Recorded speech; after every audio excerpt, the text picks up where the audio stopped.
Hello guys and good evening. This is Chris AD again. Today we have another video, and this video it's about a Note 9 board swap. So what I have here is a good working Note 9 board, as it is confirmed.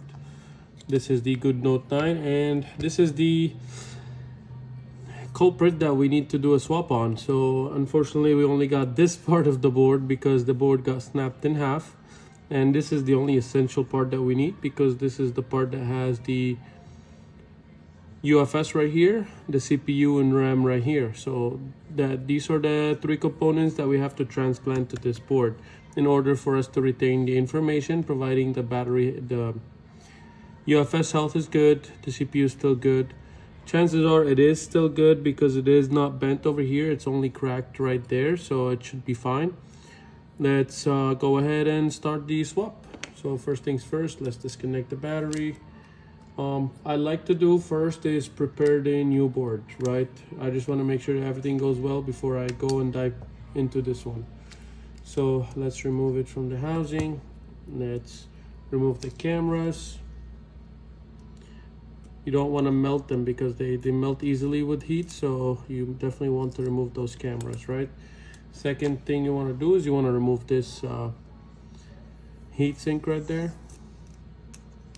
It's going to be on top of the CPU and the UFS. It's already been removed here as well. Just I wanted to make sure there's no cracks anywhere on the RAM or the UFS.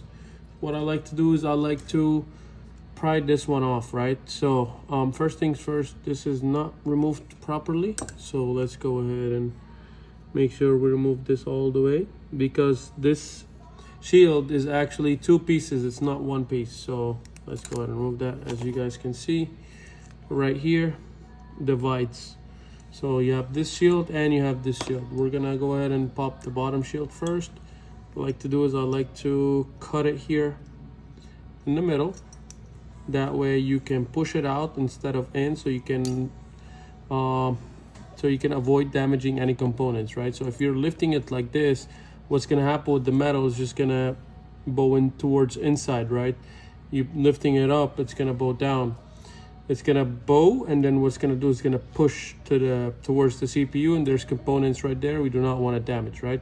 So now that I have cut it right there, I'm just gonna pull it away, right? As you guys can see, I'm pulling it away. Same thing goes with this side as well. Pull it away. Make sure you're not bending the board, right?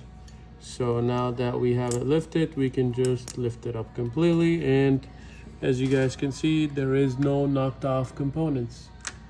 So let's go ahead and do the same thing to this one, right? So for this, you can kind of narrow it down from this piece right here, right? So what I do is I like to cut it, snip it off if my pliers go in there. All right, now we can do the same thing, pull away. You don't really necessarily have to worry about much on top of the UFS, because the UFS does not have any components on the left and right of it. It's only on the bottom and top.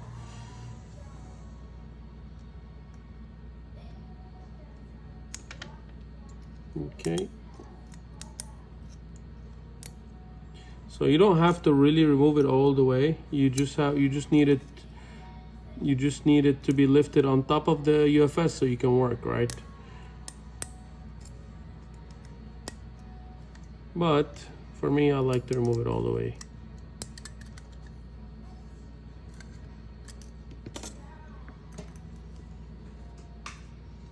Because what I like to do essentially later on, I'd like to heat remove a shield and then put it on there. If the customer wants that board, chances are they only want the information on there, so we will keep that board for another swap.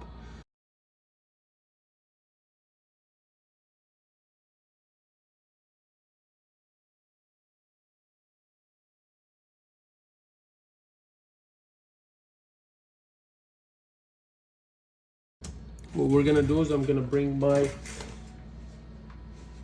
what I call is the UFO holder. It is made by Keon Lee.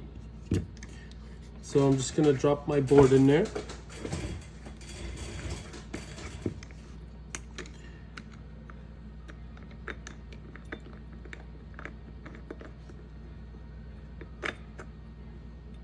right? Then second, what I'm gonna do is I'm gonna adjust my heat, right? I already have it running, so I'm gonna drop it down to 250, 60. Now that I dropped it to 250, 60, I can go ahead and start warming up my area. Move my microscope a little. Then the next thing we will be doing basically is going to be removing the underfill around the CPU and the UFS. What we're gonna need for that is we're gonna need the 007. It has the sharp tip. It is pretty bent up, but I'm still using it. I like to use up my tools all the way until I cannot use them anymore. So now we can start removing the underfill. Pretty much, you just want to rub it off. Make sure you don't knock off any components. If you do knock off any components, it's okay. You still have that board to remove them from, right? But you essentially do not want to do that. Also, you have to be very careful later on down the road not to overheat that board, because on the other end you have the power management IC, and this power management also has underfill, right? So when it gets heat up too much, the solder balls are just gonna pop out of the other end, and it's just gonna create a main short or any secondary line short. We essentially want to avoid that as well, so we gotta make sure we're only applying the necessary heat to the board. I'll show you how we isolate it as well, that way you can avoid this issue. Let's continue removing the underfill around the chip itself, the CPU.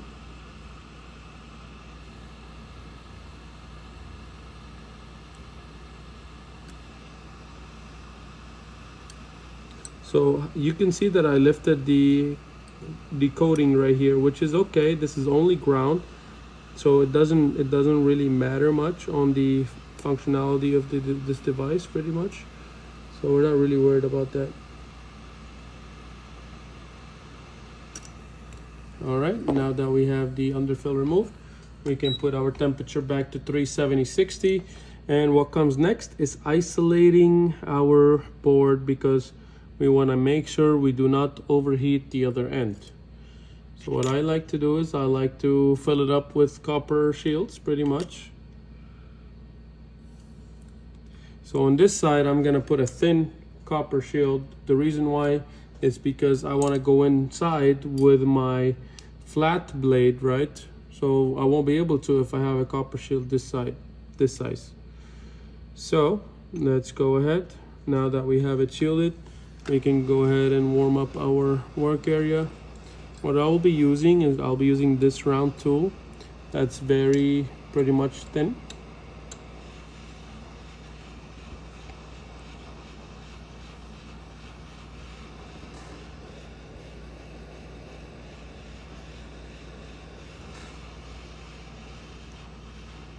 So it is going to take a few minutes at 370 and 60 air, especially that you have it shielded like that. It's going to take a little while for the solder to start melting, which is okay. We're going to keep a circular motion on top of the IC just so we can spread the heat evenly.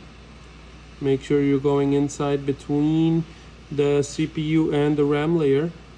So we're not forcing it in, we're gently just moving it, waiting for it to go in by itself, pretty much. As you guys can see, it's very loose. I'm only using 2 fingers, barely any pressure. It's moving back and forth. We'll wait for it to start going inside. As soon as we can see that the solder started melting, we can go ahead and push it through like this. As you guys can see, it's not requiring a lot of pressure, right? We do not want to apply too much pressure. We're still going circular motion. We're retracting the blade, pushing it deeper, and on the side, as you guys can see, remove it, push it, then extract, move to the side, push, extract, move to the side, push. Now the RAM is lifted, and as you can see, we do not have any pulled pads. Now, for this CPU, right, now that we're keeping it warm, I'm gonna use the flatter tip to remove that CPU. The reason why is because you only have a certain amount of space to go inside in between the CPU and the board, right? So with that said, I'm gonna keep warming up. I'm gonna try to go inside with my 007. Gently rubbing the underfill, right? I do not want to force it in. I do not want to destroy any pads on the donor CPU nor the actual board, right? So I'm gently going in there. I'm not forcing it in, keeping that circular motion going, right? And then I will eventually see my 007 going in deeper, right? Now what I will be doing is I will be applying pressure and a rotation pressure on the 007 itself. What I'm gonna be doing is rotating it to the left so that way it lifts up the IC. So just a small amount of pressure while keeping that circular motion back and forth until you can feel that the IC is lifting by itself, right? We do not want to bend the CPU too much, 1. 2, we do not want to destroy the pads underneath. So now that we're still applying pressure, still applying heat, we should give it a minute or 2 and it should be ready.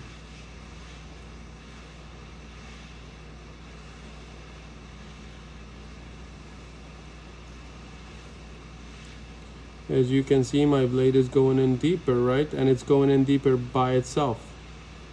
So now that it's loose, there you go. It popped right up with barely any pressure. And as we can probably see that all the pads are still there. I'm gonna zoom in and I'm gonna show you guys that all the pads are still there. All right. So with that said, let's continue cleaning and let's go ahead and get to our UFS. Zoom out a little. All right. Now that we have that removed, we're just gonna move our copper shield a little. Move this upwards and then put this back right here. Just gonna rotate it like this so it falls in that groove right there. Now we can go ahead and remove those because we don't need them. These are the donor board, so we don't really need those. Now we move to the UFS and we apply the same method that we did for the RAM. We go in with our circular flat tool. We keep a circulating motion with the heat. We're warming up our area. We don't want to go in before it's almost ready. Now we can try to go in with our tool, right? So it's a little hard to go in because it's not ready yet. So we'll just keep applying heat. Keep applying heat, circular motion, warm up the whole IC. Then keep trying to go in pretty much with the other tool.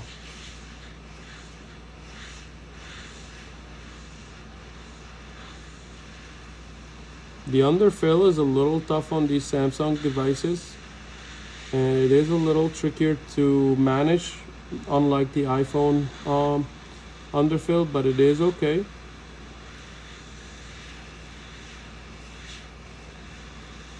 Okay, let's go ahead. You see how I'm only using 2 fingers to move this? I'm not applying much pressure. Go back, go in from the other side, go back, go in from the other side, until you can pretty much try to go all the way through, and then it should pop right up. There you go. I think I did move some components. I'll check. Yes, I did. Right here, I'll fix them up right now, which is okay. It might happen because the underfill is a little tricky. So you're almost always bound to move a couple of components, but it's okay. We can put them right back. That's why we conserved the other board. So let's go ahead and start cleaning up, and then we'll put back those components, right? Let's just make sure that we still have everything compared to the other board that we have right here, right? So make sure we still have everything. Yes, we do. We can literally just remove them from here and put them there. That's fine. Whichever one we want to do, we can do. I like to use these new components if they got knocked out. Some of them are missing, some of them are not, but it's okay. So let's go ahead and apply flux, we need to start cleaning the underfill and cleaning those pads. So we're gonna go ahead and apply some flux. We want to be generous with our flux application. We want a lot of flux on there. The reason why is because we do not want to scratch the quote on the traces. So the flux acts like a lubricant for your braid as well as the iron rubbing on there. It's not gonna scratch, it's not gonna be prone to scratching the quote on there. So let's go ahead and add some solder. The reason why is what we're doing with adding solder is we're actually lowering the temperature to which the original solder melts at, the one from factory, right? So we're gonna gently make sure rub all the pads with new solder. Make sure all the pads are catching new solder. Right here as well. And then we gotta make sure that you don't want to work at the comfort of the board, but you want to work at your comfort. I am working at the comfort of the board, unfortunately, because I'm recording, but you have to be very careful that you want to work however you're comfortable, not how the board is comfortable. You don't want to do any oopsies whatsoever on this. You gotta be very careful. Especially how I knocked off a few components right there from removing the UFS. If I was a little bit more comfortable, I would have probably avoided that happening, but it's okay. So now we can go ahead and catch our good wick. This is a 1.5 millimeter width. So what we're gonna do right now is we're gonna wick those pads, the ones we just tinned. And we're only gently applying pressure, right? We're not applying pressure to remove the underfill, perhaps, but perhaps just to kind of try to wick those pads as much as we can. And the reason why, I'll show you guys in a few. Essentially, I want to wick the pads to lower the how much solder are on the pads as much as you can. If you can make them flat, that would be great without applying too much pressure, so without scratching the coat on there as well. So let's go ahead and do the same thing here. Okay.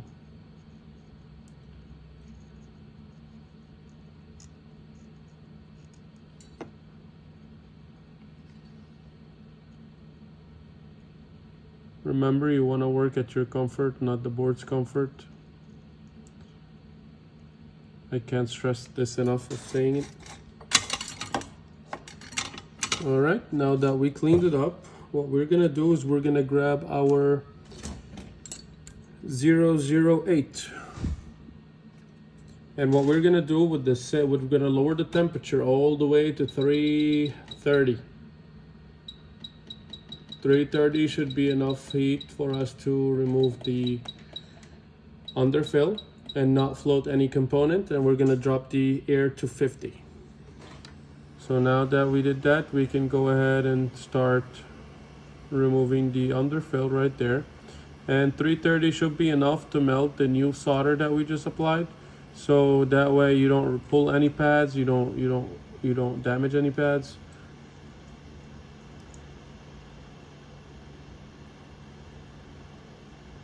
So we can go ahead and gently rub this underfill.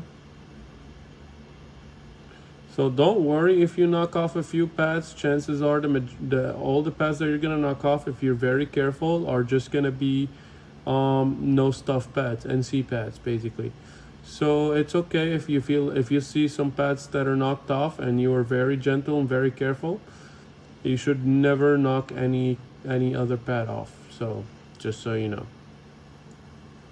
You can also kind of tell which pads are NC just by looking at it from experience.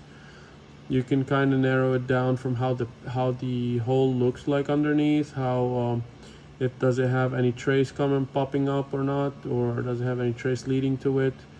There are surface traces on the sides pretty much, anywhere in the middle, it would be inside the board trace, so you can kind of see like a small copper dot in there. That means indicates that you might have ripped the actual pad. So again, not at your comfort, not at the board's comfort, sorry, at your comfort. I have to work at the board's comfort because I am recording a video, right? As you guys can see, I'm constantly moving my hands orientation and direction because I'm trying to remove the underfill in a square kind of way. So normally what I would do is I would rotate this, I would rotate this, I would rotate this, and I would do it without a jig, so it won't be ideal for recording because it will start moving everywhere. And you ideally want to make sure that the board is as stable as you can so you can avoid any issues, right? Clean up right next to these pads where the capacitors and resistors that were removed go at. All right, now what we can do, now that we removed the underfill, we're just gonna grab our alcohol bottle after finding it, obviously, right here, and then we're just gonna brush the underfill off.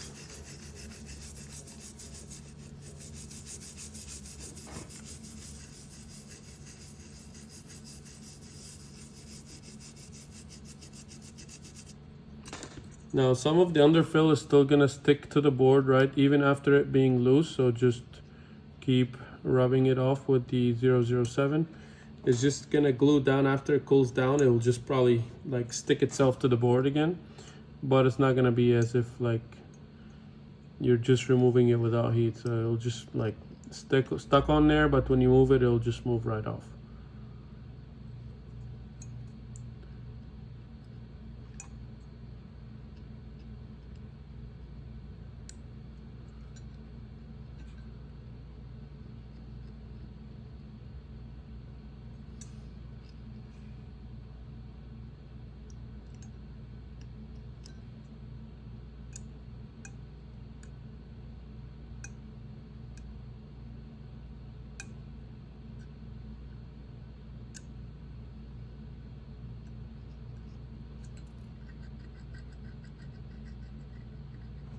Okay, now that we removed it, we're gonna apply more flux.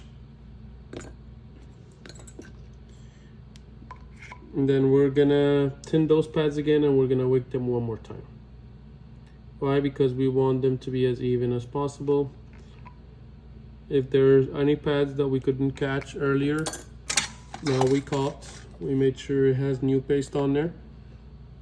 New solder, I mean, and then we can wick them all evenly, right?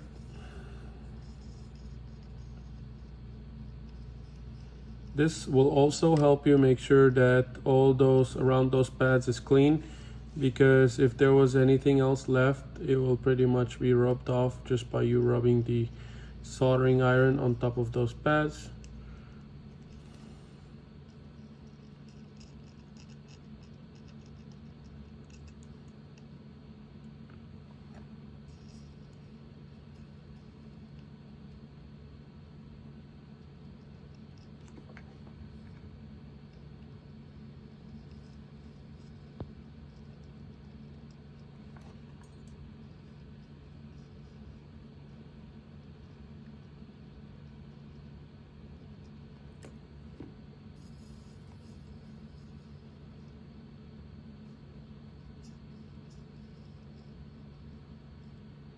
Okay, now we can go ahead and wick them again. That way, this way we make sure that our surface is very clean and flat.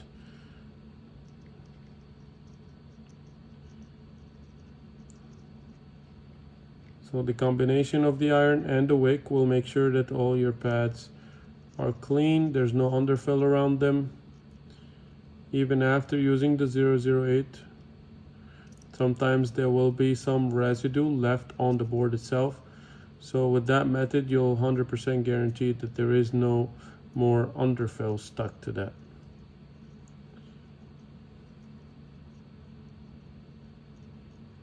Okay.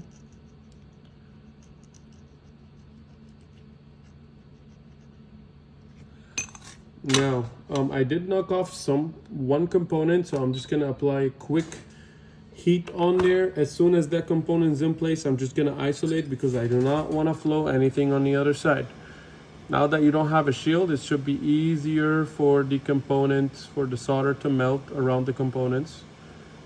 So as soon as it's formed, I'm just gonna make sure that that capacitor falls in place, and then I'm just isolating heat.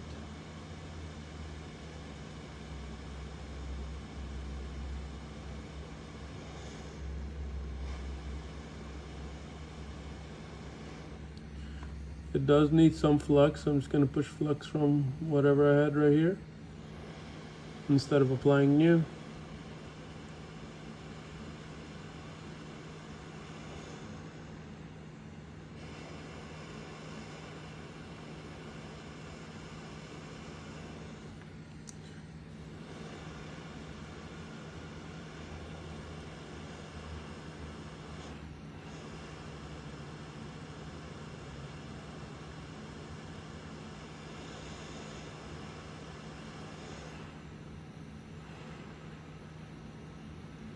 So there is quite a bit of an underfill around that capacitor, and it's making it a little harder to apply. So what I'm gonna do is I'm gonna apply fresh flux, and then I'm just gonna tin those pads again with my pencil.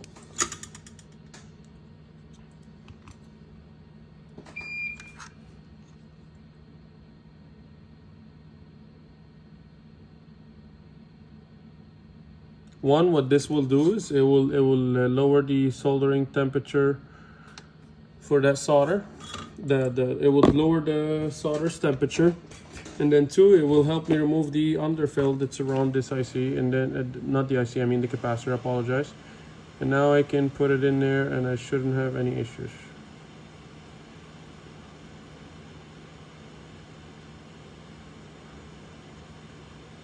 Alrighty, there you go. Almost done. Just gotta make sure the one next to it is also fold in place. There you go. Falls in place. I'm sorry, can't speak. It's a little late. It's about 10 p.m. recording this video right now. This one all fall in place. Alrighty, now what I'm gonna do is I'm gonna clean it with my microfiber towel. It will just make sure that the surface is clean as well. I'm not applying too much pressure because you can risk knocking off components using a microfiber towel. If you don't have access to a microfiber towel, I will highly suggest using those clean room wipes. You can easily obtain them from any supplier. I also suggest using the clean room wipes with just like a plastic chisel pretty much. And then just what you can do is you can wrap it on there like this, and then just clean up the pad as well, right? Just so you can make sure you're cleaning the pads pretty well. I like to use the microfiber because for me it cleans a bit better, and it does clean around the components as well, so it does penetrate around the components, what I meant to say. But it can easily get caught on any capacitor, and it can easily take it off, right? So we want to make sure that we did not knock off anything, make sure that all our pads are clean. So there are still a few places where we have to clean, right? So we're just going to drop our temperature again. This time we're dropping it to 350 because our pads are pretty flat, but we're just going to want to continue cleaning the underfill. We'll only drop it to 300 just so it's a little faster. We technically can use it at 270 to how we have it set up, 270, 60, but it's okay. I'm just trying to get this done and over with. So the underfill that's left is only on the sides, right around the capacitors right there, as you guys can see where I'm trying to clean. So we do have a component loose right there as well. I'm just gonna remove it completely for now.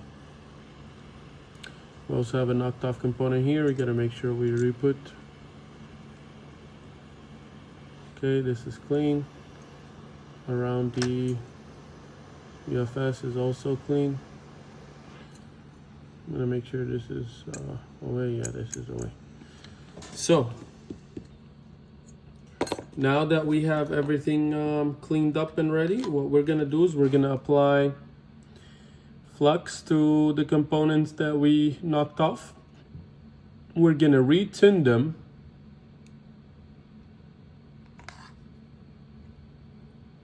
And then we would want to make sure that we're extracting those components from the other board. So we're just going to grab the micro pencil again.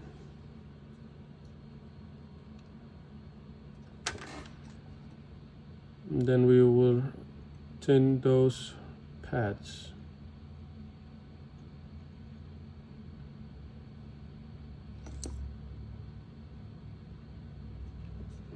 Okay, they are tinned up.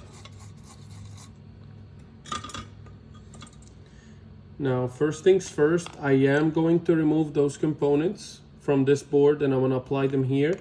The reason why is because when I'm removing the CPU, RAM, and the UFS, there is a risk of me removing those components. So what I'm going to do, I'm going to make sure that my area is isolated, right? Then I'm gonna remove one component at a time and I'm gonna apply it there, right? So I'm gonna just maximize the view on my microscope. Okay, I'm gonna switch it back to 270.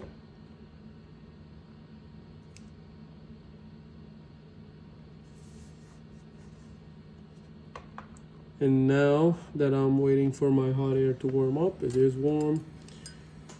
Set at 370. Now I can go ahead and start removing the components.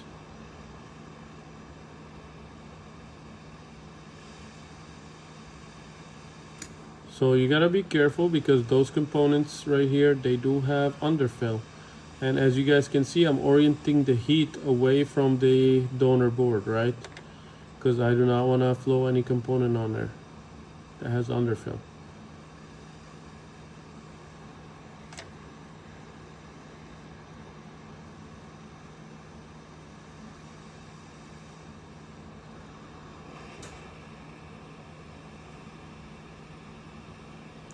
So it's gonna take less amount of heat applied to that board because we already tinned those pads, right? So it should form easily. The solder should start forming easily, and it does take. So when you have those copper shears as well, you gotta also be careful that they do suck in a lot of heat. So as soon as the pads start forming, you just isolate heat, right?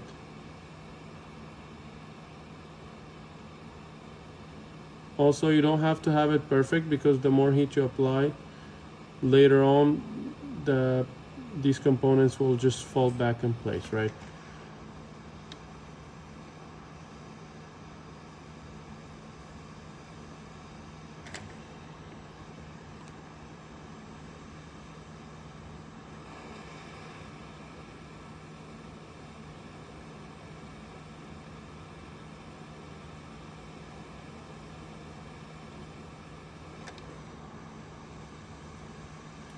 So the flux as well dissipates, right? So we want to essentially make sure that we put more flux and reflow it one more time for all the components to fall in place. Because right now they are a little crooked, right? While it works, we want to make sure that they are 100% in place and everything is 100% making sure it's making contact.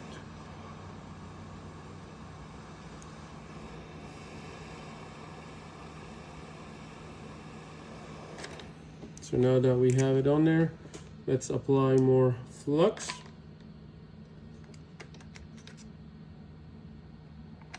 Okay.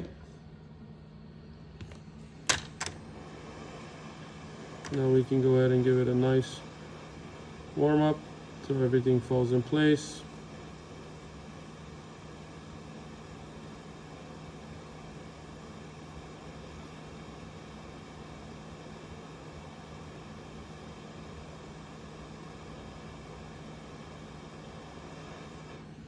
Okay, we only have one component left, which is right here.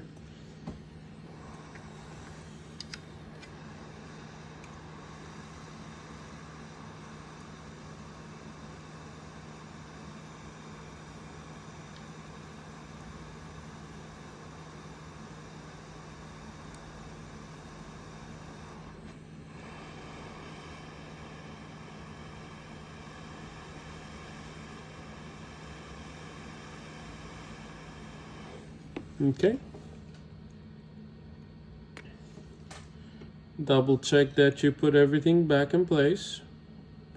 Make sure you have nothing, you have no other knocked off components.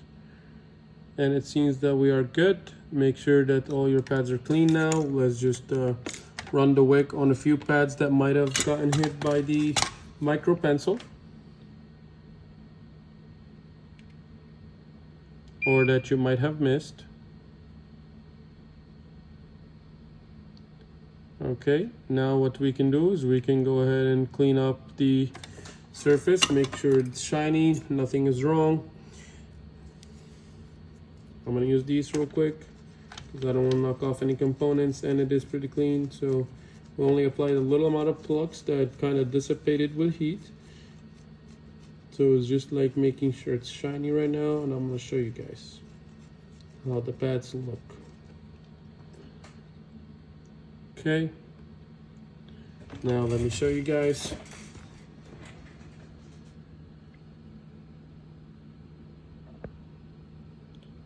Alrighty.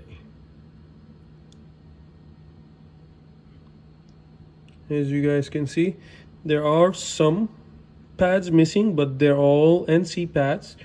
You see how it is clean? Now it's ready for us to put the new UFS, new RAM, new CPU. So now we're gonna go to this board. We're just gonna remove this, and remove the CPU.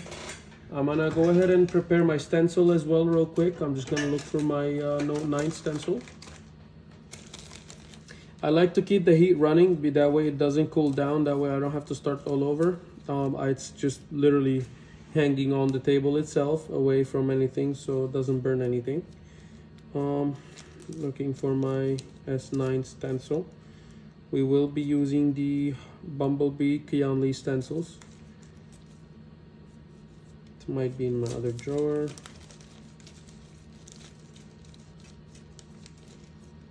Let me see.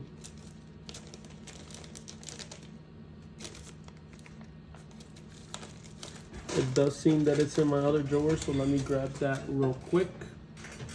Although I think I was using it earlier, so I'm not sure why it would be there.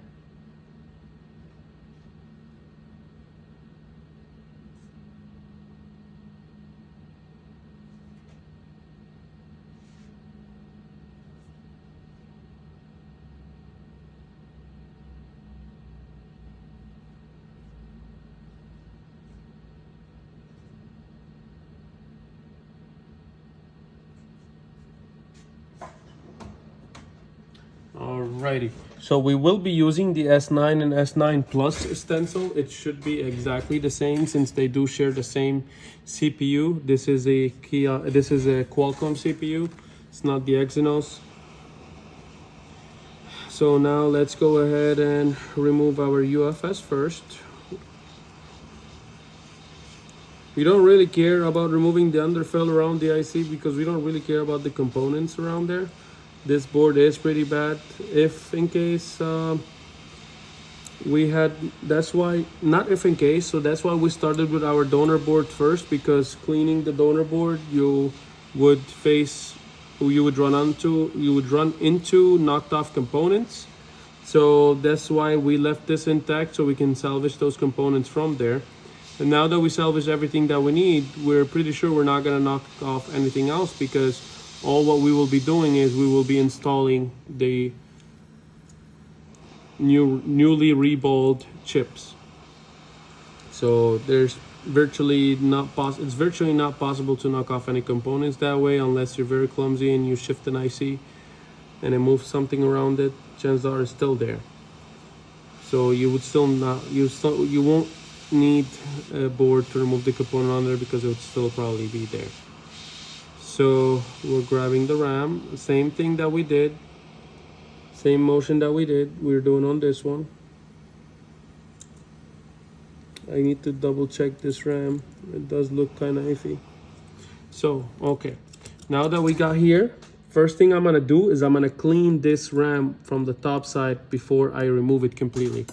This will save you a lot of time because putting it in the CPU holder is just gonna be, it's not gonna be flat. If you apply a little bit of pressure, you're gonna bend that CPU. So now that it's flat on this board itself, we're gonna go ahead and clean it.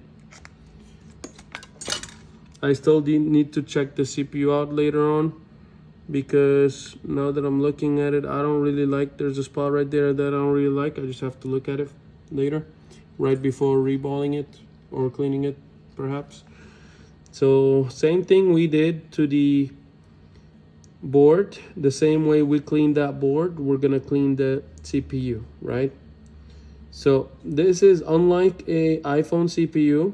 Those pads are very rigid on there. iPhone CPU, we do not suggest wicking it. We do not suggest using any metal objects on there because you can easily rip the pads. However, this is not the case on Samsung CPUs. Samsung CPUs are a little bit more sturdy when you're reworking them. So we can actually use the wick on here with the iron. So, and what we're doing is we're doing the same thing we did to the board itself, to the donor board, how we prepped it. We're prepping this as well. Also keep in mind, you do not want to put extended heat on the CPU either, right? Because you can risk damaging it. CPUs, they don't really like to be heated too much. Otherwise, they'll just get damaged internally. So now that we have this wicked, let's go ahead and start cleaning it with our 008. Same thing we're gonna do is we're gonna downgrade our temp to 330. So we limit the damage to the CPU. We can keep it at 60 air, it's fine.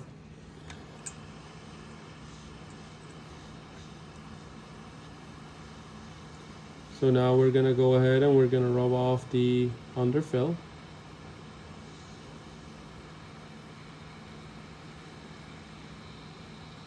And again, if you're tuning in the middle of the video, the reason why we dropped the temperature to 330 is so we can melt the solder, the fresh solder we put, right? So we don't damage the pads while shaving off the underfill with our 008. And 330 will not put too much heat on that CPU itself, and it will not melt the pads on the other side. Now, we don't really care if the pads melt because we are removing this CPU. However, what we are doing is we are conserving the life of that CPU as much as we can. So now that we have this surface clean, you gotta make sure you're gently shaving it off because you do not want to apply pressure and scratch it, right? You would have to coat it and all that stuff with UV coat. So you want to avoid doing all that extra steps. If you're careful, you can save a lot of time.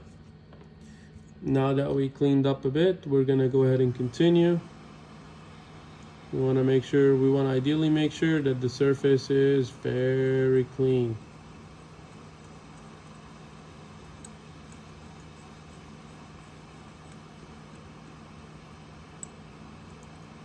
Reason why we need it very clean is because we do not want to clean it again after removing that CPU. What we want to clean is the other end. And we want it to be as flat as possible on this tool. So let's go ahead and give it a gentle wick again to those pads. And it should be good to go. Now let's clean it up again.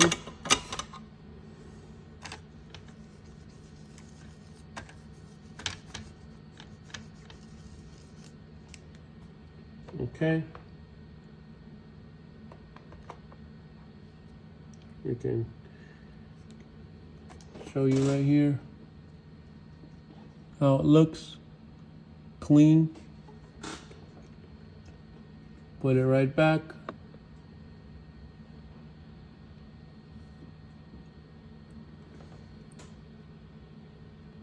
Now we can go ahead and remove that CPU.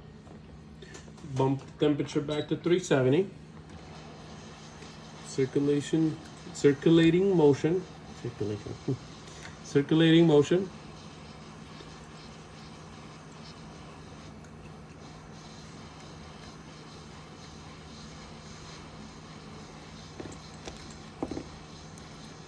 Grab my 007. I'm just gonna create a little entry point right there. I'm only removing the underfill with the 007 because I want to create an entry point. I'm gonna remove those capacitors and resistors right there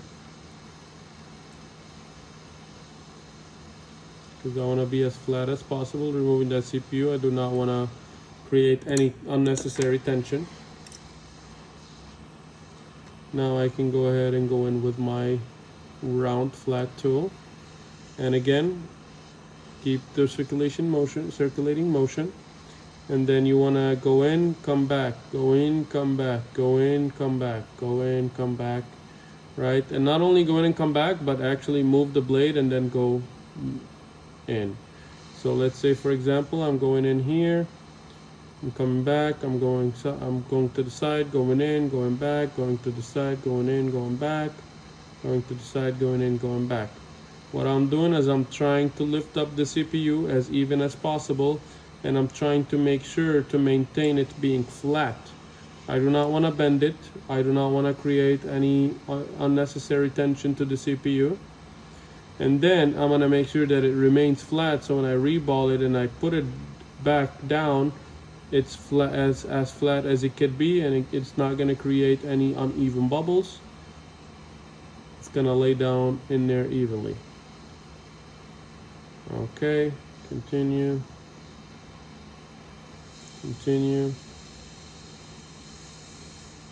done. Now that we have it out, I'm just gonna set this aside. We don't need that anymore. Well, what we're going to need is this tool right here for now. So we're gonna set it aside. What we're gonna do is we're gonna clean the underfill around the CPU itself with our 008. While it's still hot, it's better.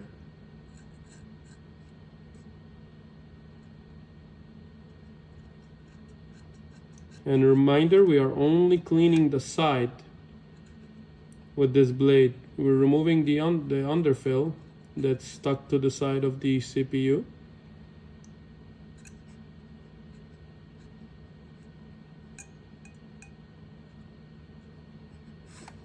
Okay, now we're gonna put it in our tool,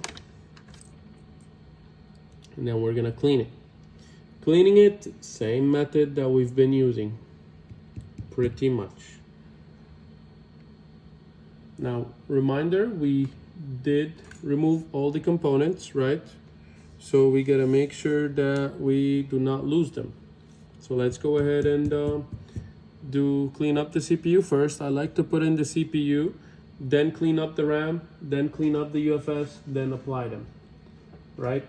So let's go ahead, grab our flux, apply a generous portion to the CPU.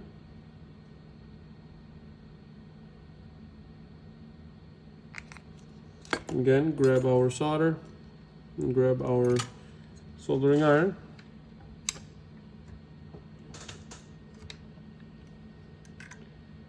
And then you want to put a generous blob on there. And then you just want to rub out all the pads. I like to remove those capacitors that are underneath the CPU itself, just because it creates an issue reballing. Sometimes though the stencils, they don't come with the hole for this capacitor, so it will cause an issue reballing. The stencil will not sit evenly on there. So remember, we're only rubbing out those the pins. We're just just lowering their melting temperature, because we are gonna go back and lower the temperature on our hot station, and then we're gonna remove the underfill with the 008. So now that all the pads are tint, we are gonna lower the temp again to 330, sorry, and now we can leave it at 60 air. We're gonna use our 008, we're gonna clean the CPU.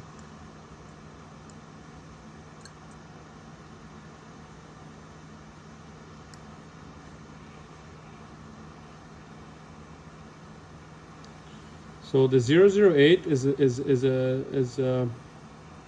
is just like a blade, pretty much. It's just like a flat blade. It's not as sharp, but it is just like a flat blade. So when you are removing the underfill, what you are doing is you are rubbing it on the balls, right? So what we did is, the reason why, again, we downgrade the temperature is so we can run this blade without actually pulling any pad off. If you pull a pad off the CPU, that's an RIP, and you're gonna lose the data, you're gonna lose the job. Your customer's not gonna be happy, they didn't get their data, and you're not gonna make money. Everybody's in the business to make money, so if you want to make money, you have to be careful. So, okay, continue.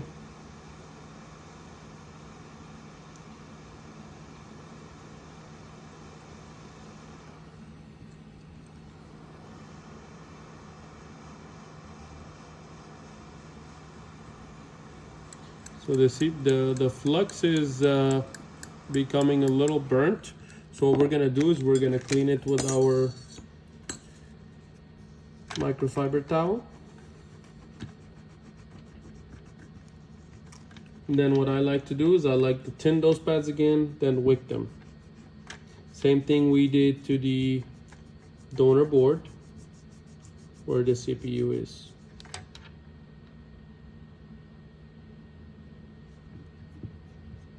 So I'm just gonna go ahead and show you, actually no, we have a little bit of underfill left. Let's go ahead and clean it. Let's go ahead and add some flux.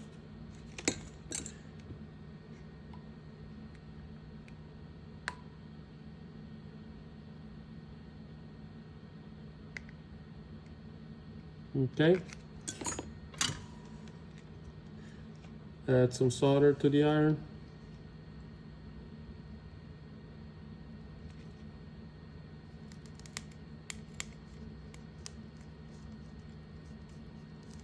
Tin the pads again. Now some pads will be oxidized. Don't worry, once you reball it, it'll be fine. Solder may not stick on there, but once you apply the solder paste, it will be flush on, it will be flat on there. Once you heat it up, it's gonna catch to that pin, so you don't have to worry. Pin, pad, whatever you want to call it. Now we're gonna go ahead and wick so we can make sure that our area is flat. Then we're gonna clean it one more time with the microfiber towel, and I'll show you guys how the CPU looks after being cleaned, how there's no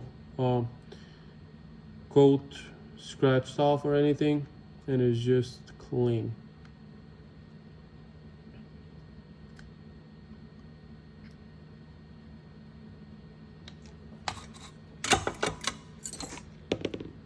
So you gotta keep in mind, this work is very time consuming, so you have to be careful and be patient.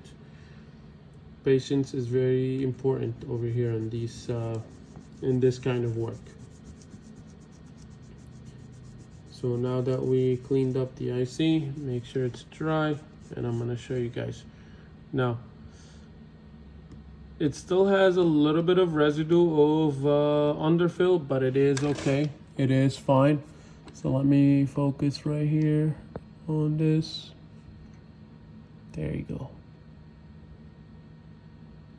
So there is still a bit of underfill residue right here, which is okay.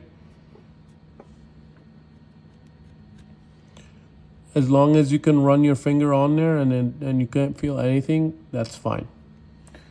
So now let's go ahead and put this aside. Make sure we clean up the other end where the RAM sits. First thing, we're cleaning all the ICs, then we'll reball one at a time, right? So let's clean up the flex from this end of the IC.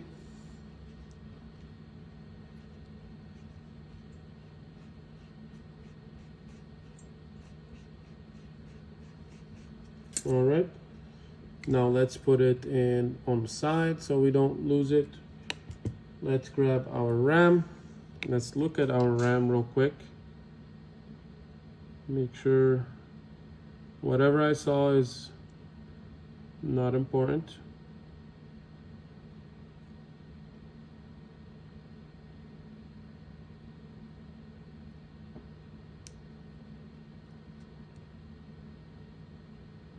All right, it seems fine. So let's go ahead, clean it up. Same method applies across all these big chips, the CPU, the RAM, and the UFS.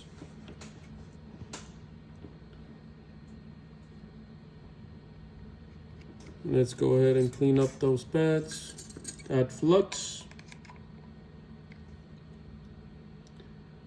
generous portion.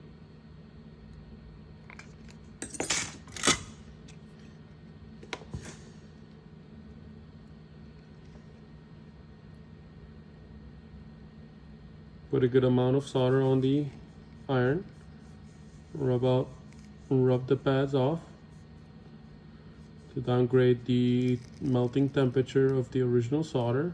Again, we're not force rubbing the iron on there, we're just letting the solder blob do its job. We do not want to scratch that green coat on the RAM itself. Now that we tinned it, we can go ahead and wick it a little bit.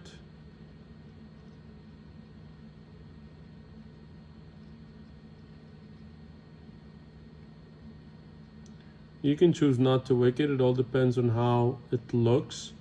So when it has too much underfill, I do not like to wick it, but when it has a little bit amount of underfill, wicking it is okay.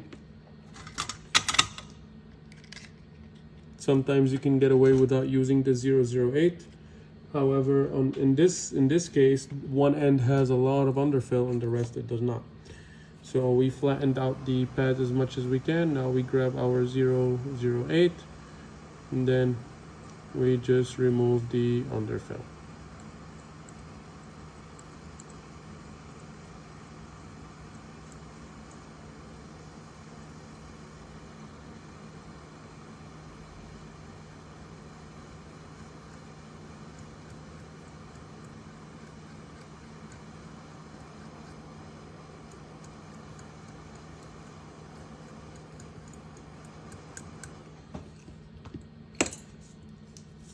Clean it off.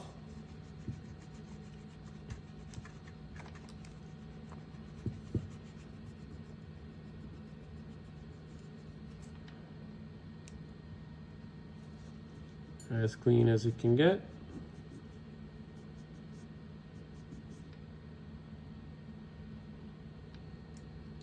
Clean the back end of alcohol. Put it on the side. And now we move to the UFS.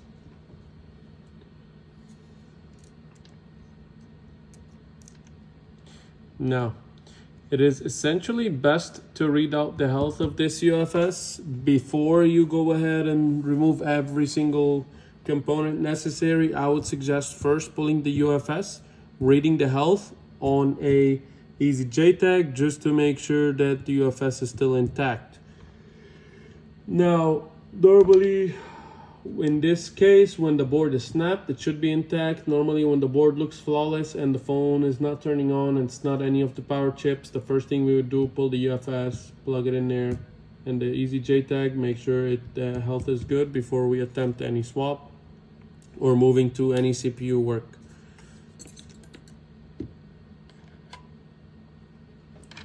So, same thing, we add flux. For the sake of the video, I'm trying to get out of here. It's almost 11. So I'm not gonna read the health, and I'm pretty confident it is gonna work. Add some solder.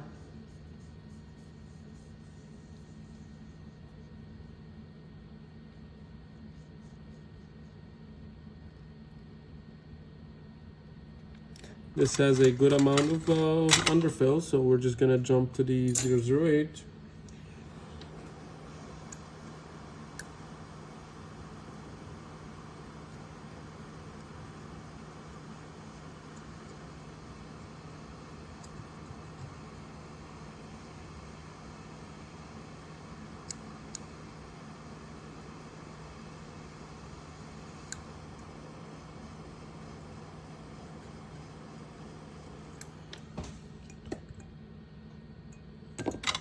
Now we will make sure to wick those pads.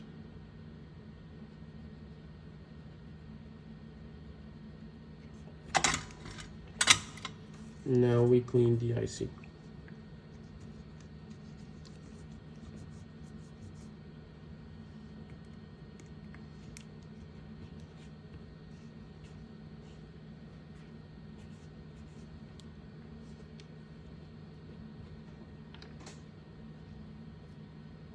Make sure it's clean.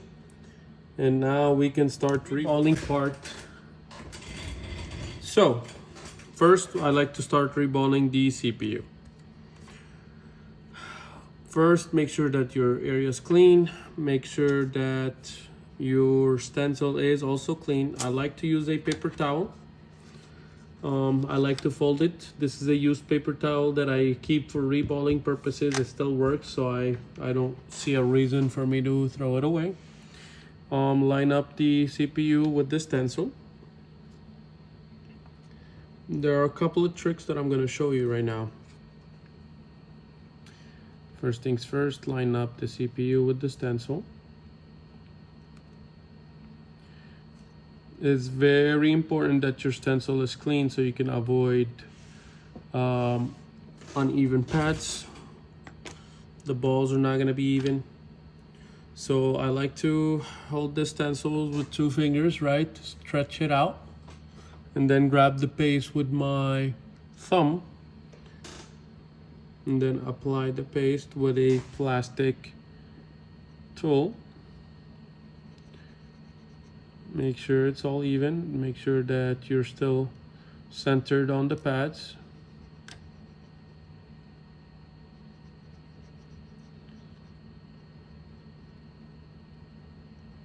Now, so I'm not gonna remove the excess space with the plastic tool because it's just gonna drag them off the pads. What I'm gonna use this metal tool right here. See how flat it is? You can also use a blade like this. However, this is worn out, so I have to use this. It's you want to make sure if you're using a blade that your blade is pretty new and pretty even, so you don't scratch the surface of the stencil. So I'm gonna gently rub off the excess, and then I'm gonna clean this metal tool. And then I should have the paste itself pretty even inside the holes of the stencil. I'm just gonna hold it down with my tweezer. I'm gonna remove my fingers and I'm gonna apply in circulating motion. It's gonna be at 330/60. I did not switch it from there. And I'm gonna make sure that this stencil is bowing up. The edges are bowing up and not down, because if it's bowing in the center, basically it's going to create uneven pads. Now the reason why I'm going in circulating motion, apart from the edges bowing down instead of up, I do not want to overheat the flux and it will start bubbling. It will drag the solder out and it will start traveling to other pads, and it will create uneven balls. It will create a pretty huge mess. So now that the solder is forming, it is going to be a little uneven, but that's okay. This flux is pretty wet, so it's just not going to be a good reball from the first shot. So what I'm going to do is I'm going to hold it. I'm going to grab my flat tool again, and I'm going to make the pads even pretty much. You do not want to apply too much pressure on there because you do not want to damage the pad itself off the CPU, obviously. And also at the same time, you want to do it while it's still hot so you can avoid the pad from being too strong to shave off, right? So I like to do that. And what does it do? I'm not sure if you can see it. Let me zoom in real quick. Let me grab it. Can you see it? Probably yes or no, but it will flat out the pins, and then whatever pins that don't have enough solder, they'll still be exposed. So when you put in more paste, it will fill up those holes pretty much. So let's go ahead and grab our plastic tool again, add some paste.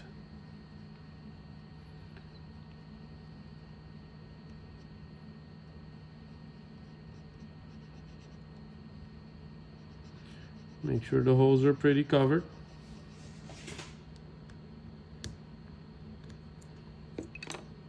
Now we'll remove the excess again. So you essentially want to do that as many times as you need for you to have flat surface. All the pads are even. So again, circulating motion.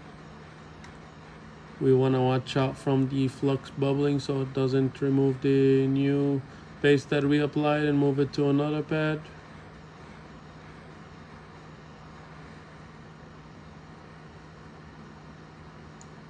Okay, now the bubbles are forming. Now we are gonna rub it off one more time just to make sure that all the surface is flat, right? We wanna clean the excess off the metal tool, and then we're gonna flatten it out again. It's best to use a blade because the blade will just straight cut through the balls without creating any problem whatsoever. So it seems that all the pads are flat except for one. You'll always have that one misfit that's just gonna give you a little bit of problems, but it's okay. We'll just fill it up again. Only that one pin, where that one pin is, and then you'll apply a bit of air. Do the same thing again. Now you don't really have to do the same thing again. You can just apply the bit of air now that you know that all the holes are filled up. And then you can just pop out the CPU from the stencil, and then you'll see how the balls are even.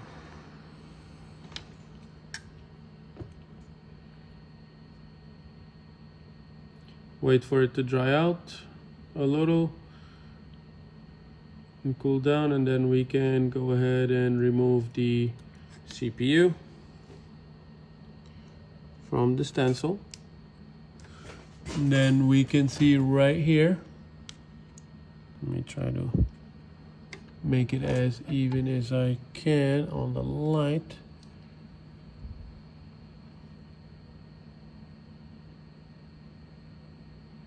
You guys can see that the pads are pretty even. So make sure under the microscope as well that they are even. Now next thing you want to do is you want to brush the CPU first, then you want to apply heat. The reason why you want to brush the CPU is because there's always going to be those small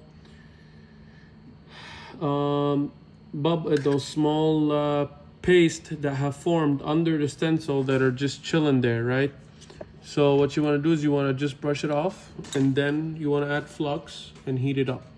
So you brush it off obviously with your toothbrush and then alcohol. Not the toothbrush that you use, obviously, just the toothbrush that I use specifically for the soldering.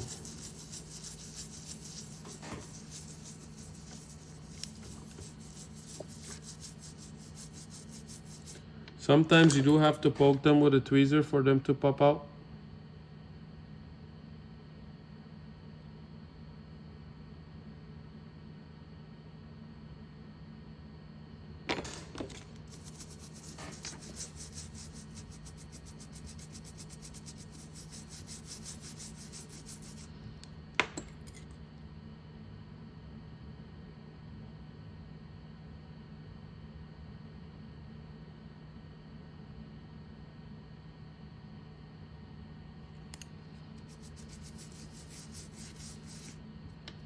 Okay.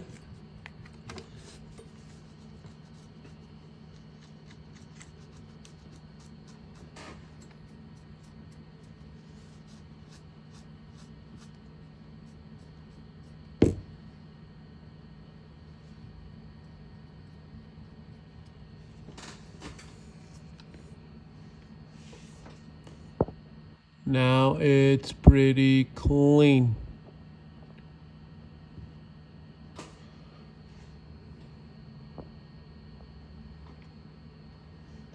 So now that it's clean, we're just gonna apply a bit of flux, and then we're just gonna float those pads just to make sure that it's all in place, because we did not do that after removing it from the stencil.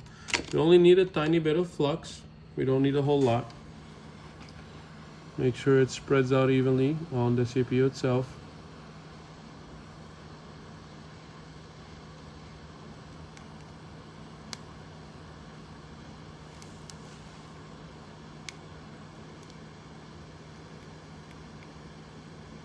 Then you'll eventually see those pins forming. Those balls, they're if they were a little shifted, they'll just fall right in place. Not sure if you can see that in camera.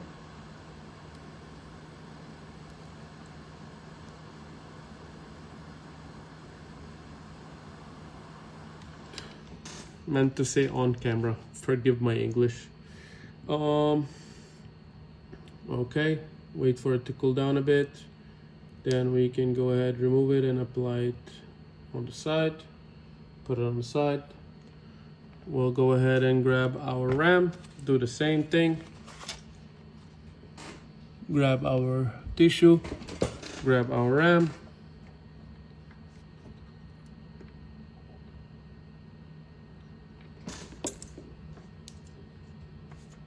Let's clean our stencil as well.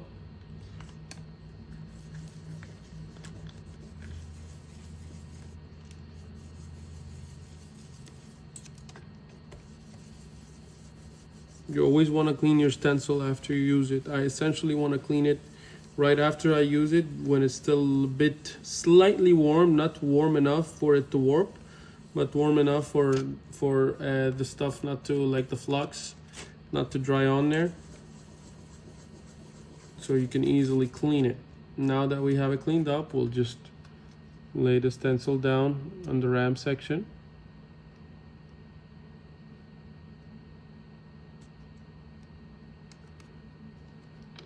Stretch it with the 2 fingers, like we did with the CPU. Grab your paste. Ideally, you want to dry the paste as much as you can so you can avoid having it bubble up like we did. And we shifted a little, but it's okay. We shifted right back in place. Should be fine. Because we shifted it with pressure, so what happens is when you shift it, the solder paste is still inside the pads. It will just shift with it, right? So when you shift it back in place, it's like it's still gonna form on top of those pads or whatever.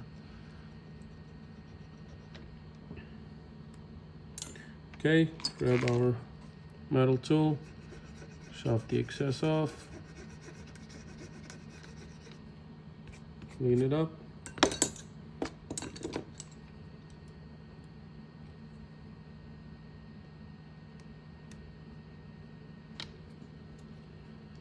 Hold it with the tweezers, and then you can apply the heat in circulating motion. Literally, you just want to replicate this step for all 3 ICs. It's nothing different that you're doing from one IC to another.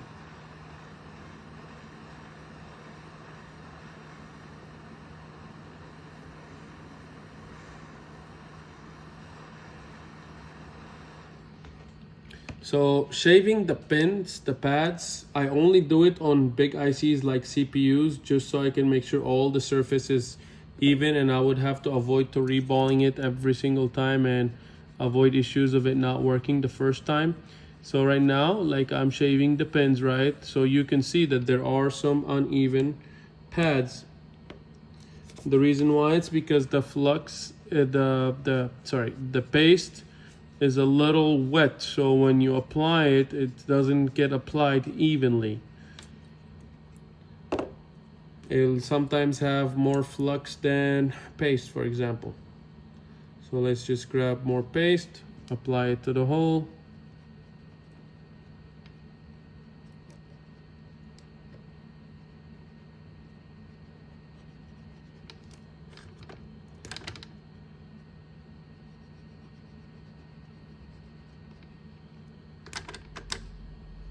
Move this away.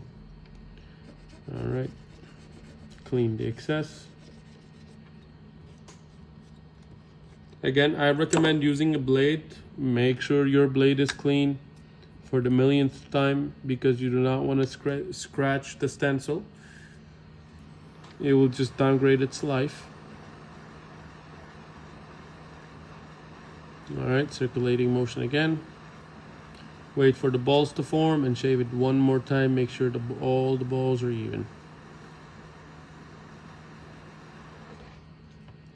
So from looking at it, I believe that it should be even. There shouldn't be any issues, but let's just give it a shot. And my assumption was right. All the pads are good. They're all flat. So now what we'll do is we'll just warm it up for the balls to form up again, and then we can just remove that RAM from the stencil.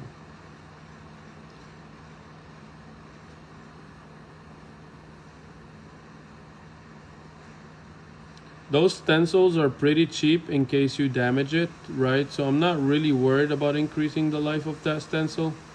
I have a solder ball that popped up for some reason. Let's just keep it out for now. I have it on the tweezer, so once I remove that RAM, I'm just gonna lay it down.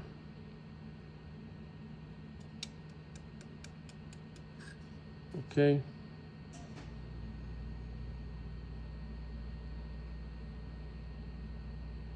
And the ball fell. But it's okay. What we can do is we can grab some solder paste or some excess solder that got formed before, and then we'll just drop it in there. But I was actually able to recuperate it, so that's fine.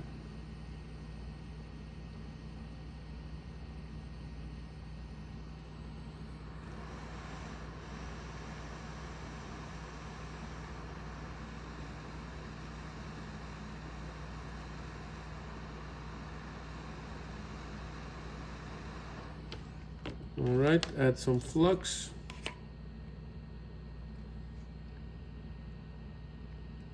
There is no solder paste that got formed under the stencil, so we are good.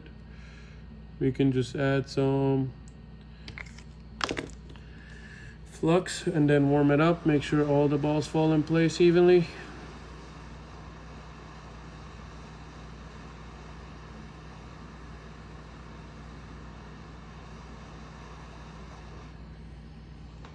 Look at it in the microscope, make sure everything is even.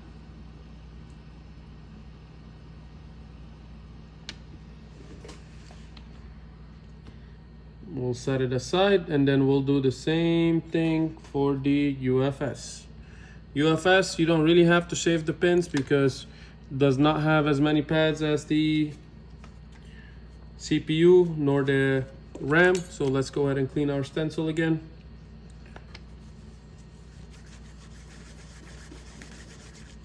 I always like to clean my stencil after every single use because I do not want to gunk up the holes.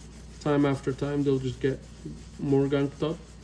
And if you had one hole clogged in, it's easier to clean than having 10 holes clogged in.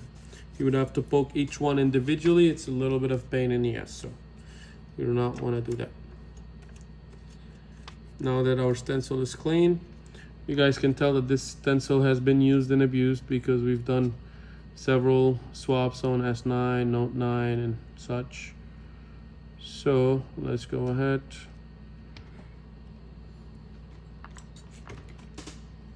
Same method, literally nothing new.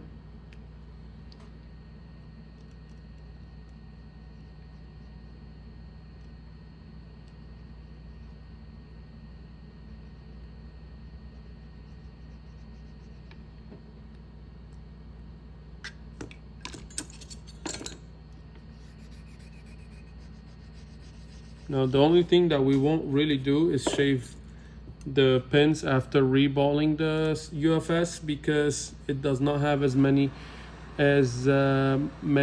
pins as the RAM or the CPU, for one, and then two, it's a smaller diameter, or whatever you want to call it, where it's present. Unless you have uneven balls like right now, then you would want to shave it. So right now we do have uneven balls, so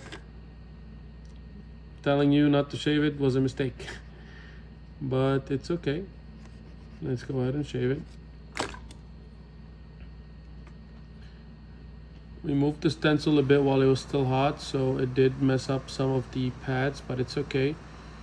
We'll just fix it up by shaving it and adding more. Make sure that the stencil is lined up on the pads.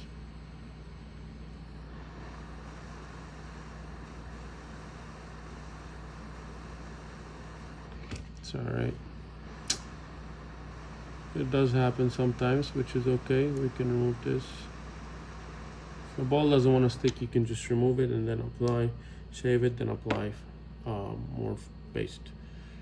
So I moved it again, but did not affect the pins.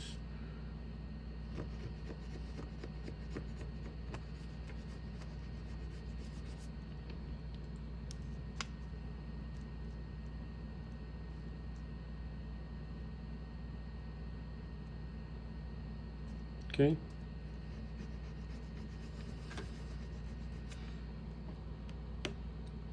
What I'm going to do is I'm going to apply heat again, make sure they form one more time, and then I'm going to shave it again just to make sure that the stencil is down there properly, because it did shift up. When I lifted my finger, it was stuck on my finger and it lifted up, right? So go ahead again, shave it down. Alrighty, now we'll just add a bit more paste and then we are good to go.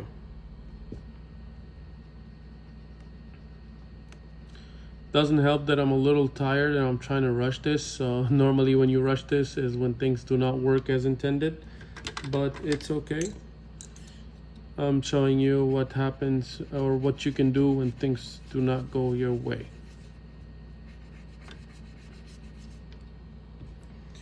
Thing that I was saying about the stencil, they are cheap enough. So like a stencil like this is probably like $3.50, right? So you can easily use one stencil per data recovery if you want, as long as you get the job done. They are cheap enough. Obviously this stencil have been used like over 10 times. We normally ideally use them between 15 to 20 times, and then we would replace them because they'll just have endured a lot of heat and such. That's why we only use 330 for heat, so we do not warp the stencil too much, and you can use it as more times. So let's just add flux.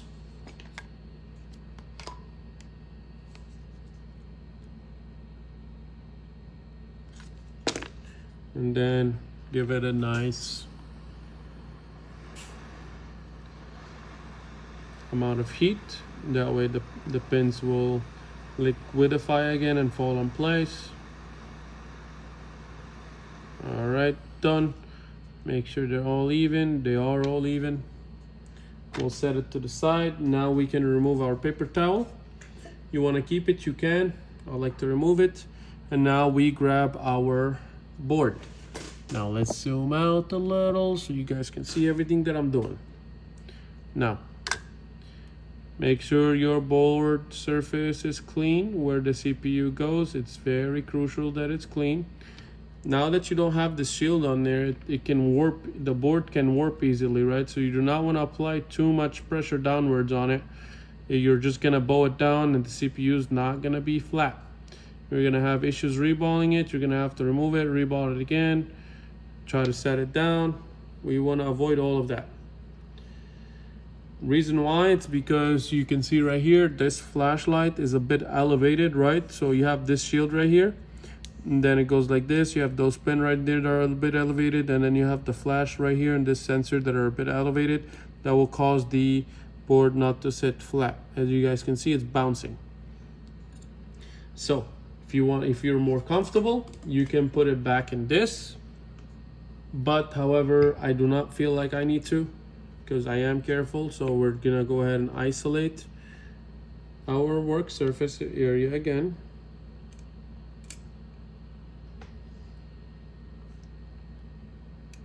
Make sure the surface is clean again. There's nothing interfering.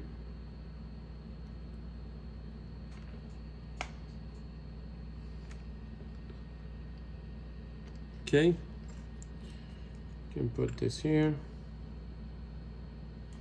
And now we are gonna apply a bit of flux. Now remember that we applied a bit of flux to the CPU, the RAM, and the UFS, and we did not clean them. We did that on purpose because we do not want to apply too much flux to the board. We do not want to leave a lot of flux underneath that CPU. Even though it's a no clean flux, we still do not want to put too much flux underneath, and we want to make sure we spread them as evenly as we can. So when we lay that IC down and we apply heat, the IC is just not going to fly and go everywhere. So you can tell the orientation of the IC just by where the capacitors were. We completely removed those capacitors because we do not really need them for data recovery. So now let's, there is no indicator on this of how the CPU should be, right? Of how to position the CPU. We know the orientation, we just don't know how to position it. So you would have to narrow it down by the lines of the underfill that were on there originally, right? Make sure that your CPU is good. Orientation, yep.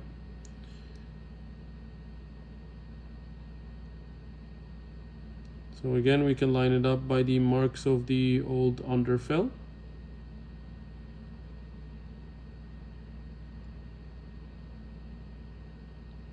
And do not be afraid if you're not at 100% lined up, it will fall in place by itself.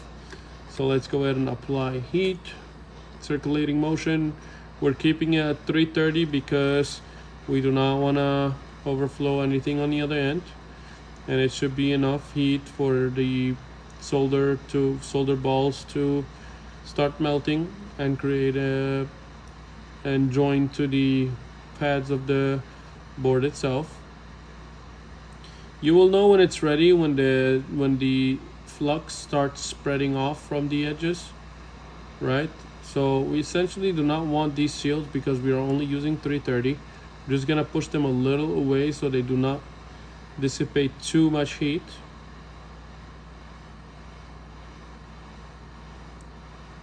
Okay, circulating motion, warm it up all evenly. We're not pushing down at all whatsoever. We do not want to bend that board. We might want to increase it up to maybe 340 in temp. Let's see what happens here.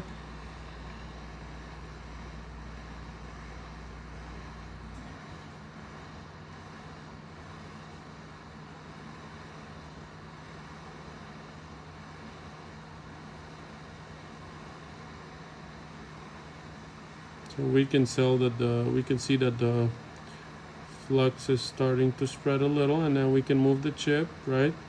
So what I'm gonna do is I'm gonna apply a gentle touch on the middle of it, and I'm gonna move it a little circular wise like this, just to make sure that all the pads are settled, right? Now once the CPU is still hot, I'm gonna put my RAM. It's still warm, so it's not gonna take as much heat for me to apply it down, right? I'm putting it a little bit of amount of flux, making sure the surface is clean. Now there is a marking on top of the CPU, the orientation of the RAM, right? So if you look at right here, there's I'm not sure if you can see it in the video. Let me try to zoom in.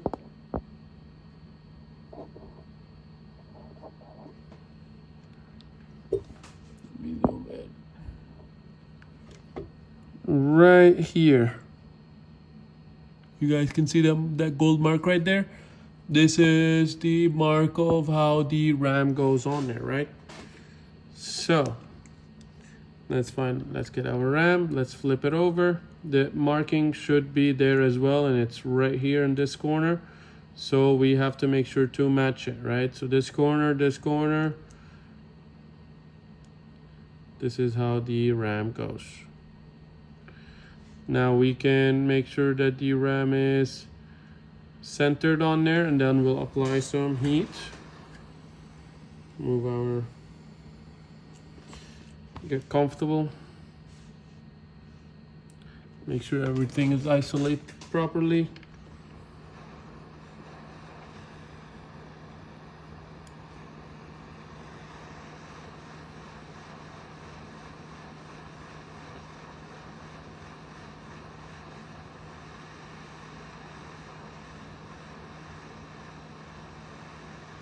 So you will see the RAM wiggle in place once it's ready. I slightly put it at a small angle just so I can see it fall in place, just so I can know when the solder balls melt and they start joining with the CPU.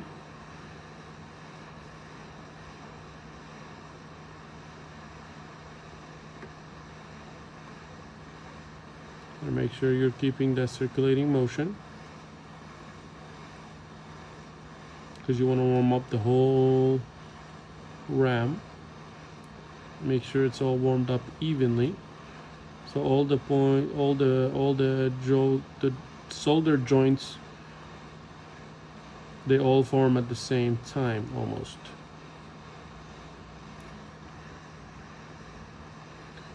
All right, we can see that it's moving into place. Okay, it moved in place. Give it a gentle touch from the side, make sure it's moving. Okay, and now give it a small circular motion on the top, just to make sure it's laid down. All right, you do not even want to lay it down. You barely want to touch it. Now we can go ahead and put our UFS. If you did not see how you remove the UFS, it's okay, because if you look right here on the pins of the UFS, let's zoom in again, then you will see right here there is this pin. If you follow this square right there, there is no pad whatsoever except this one. So this one will be your indicator of how the UFS should go on there.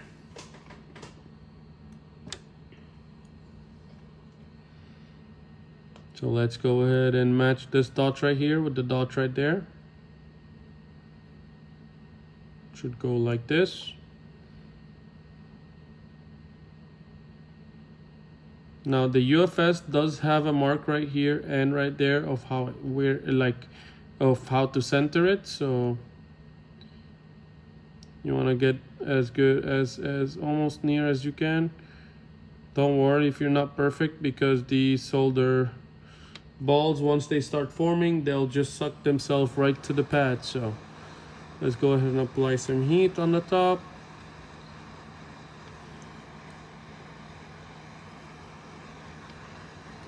Not gonna use that top heat shield because it's gonna form a little faster, and it does not have as many pads, so I can gently just give it a small nick and I'll know when it forms. There you go, it's falling in place. I can give it a little nick, circulating motion top, done. Now I can remove my heat sinks, and then I can wait for it to cool down a bit.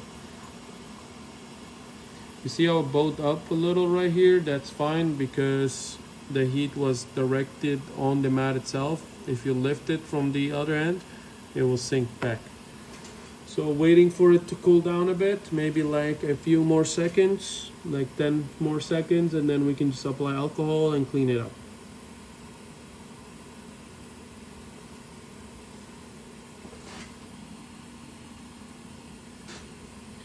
Okay, now we can apply alcohol and give it a gentle and good scrub.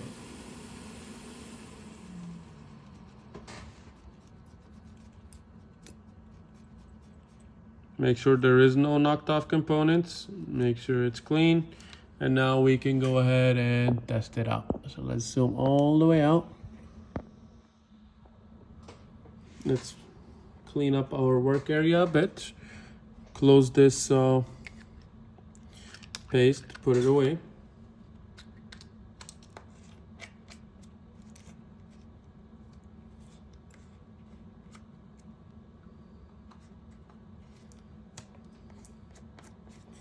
Okay, move the flux, move all these stuff out the way.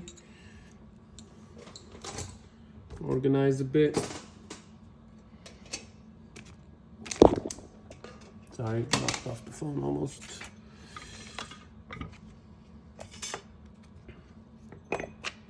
We did not clean our stencil after doing the UFS, which is okay. We can clean it right now while the board is cooling off a bit more.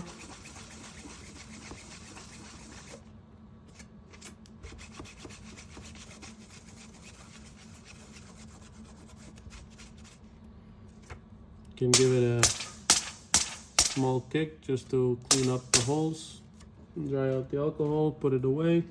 Now we can, I'm just gonna install the camera. I'm pretty confident that it worked. It's not the first one I've done. The only reason why it wouldn't work if the CPU or the UFS were bad, because we made sure that all our balls are even. So just to also make sure, we're just gonna give it a look under the microscope at an angle, just so we can see if we see anything uneven. So this side is pretty even. This side is pretty even. Alrighty, so if both these sides are even, then the top and bottom should be even, because it's flat and flat. So we can go ahead and put our board in the housing.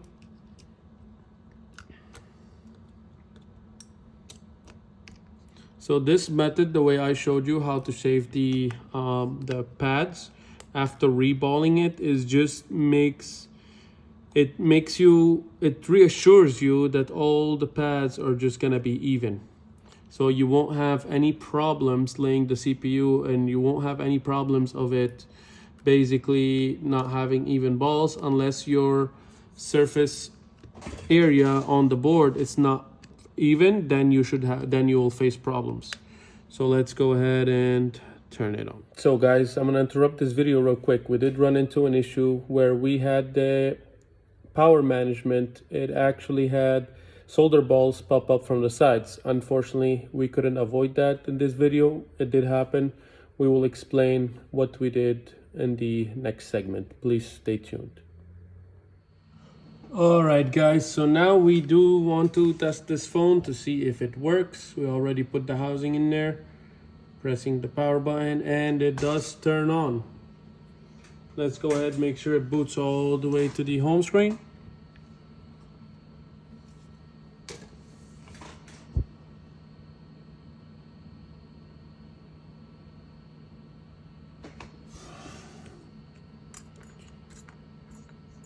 So it did troll me a bit. I did try to turn it on earlier, but it failed. So I plugged it into my amp meter and it was reading 0.16. So it turned out that we did get a sneaky little bubble around the power management. So I had to pull that off real quick, reball it, and then slap it back. So now it's working.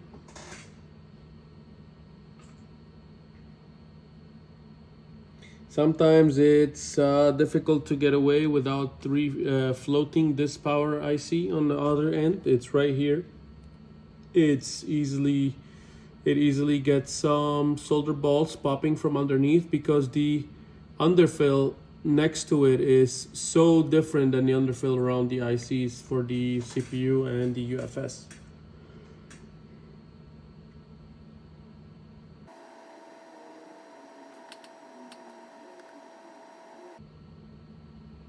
Interesting. Might have died. No, it's gonna restart a few times actually before it boots up completely, especially on the Note 9. It does take up to 15 minutes for it to turn on after doing an IC swap for some awkward reason.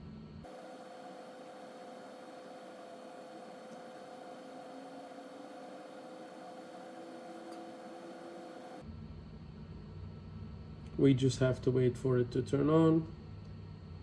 It's gonna do it a few times. I may just pause the video real quick, organize my desk a bit, and I'm just gonna review it after it finishes booting up. Let's see if it boots up now. It might just restart. It's gonna take about like 10-15 minutes, I would say.